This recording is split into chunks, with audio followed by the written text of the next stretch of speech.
ડેરીના ભાવફેર મામલે પશુપાલકોનો ઉગ્ર વિરોધ, ગેટ તોડી પોલીસ પર હુમલો.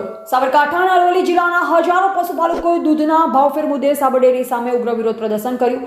આ વિરોધ પ્રદર્શન એટલું ઉગ્ર બન્યું કે ઉશ્કેરાયેલ પશુપાલકોએ ડેરીના મુખ્ય ગેટ તોડી નાખ્યા અને પોલીસ જવાનો સાથે ઘર્ષણ પણ કર્યું, જેમાં એક પોલીસ કર્મીને માર મારવામાં આવ્યો હોવાના અહેવાલ છે. પ્રાપ્ત માહિતી અનુસાર છેલ્લા કેટલાક સમયથી દૂધના ભાવફેરને લઈ પશુપાલકોમાં રોષ વ્યાપી રહ્યો હતો. આજે સવારથી જ સાબરકાંઠા અને અરવલ્લી જિલ્લાના વિવિધ વિસ્તારોમાંથી હજારોની સંખ્યામાં પશુપાલકો સાબર ડેરી ખાતે ઉમટી પડ્યા. તેમની મુખ્ય માંગ દૂધના પોષણક્ષમ ભાવ અંગે હતી.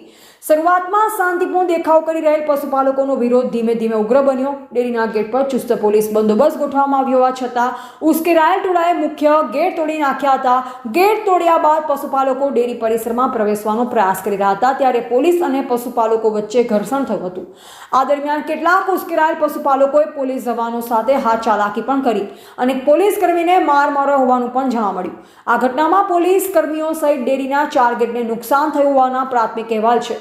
પરિસ્થિતિને કાબૂમાં લેવા માટે વધુ પોલીસ દળ ઘટના સ્થળે રવાના કરવામાં આવી. પશુપાલકોનો રોષ હજુ પણ યથાવત છે અને તેઓ તેમની માંગણીઓ સંતોષાય નહીં ત્યાં સુધી આંદોલન ચાલુ રાખવાની ચીમકી પણ ઉચ્ચારી રહ્યા છે. આ મામલે ડેરી સત્તાધીશો કે વહીવટીતંત્ર તરફથી કોઈ સત્તાવાર પ્રતિક્રિયા આપવામાં આવી નથી.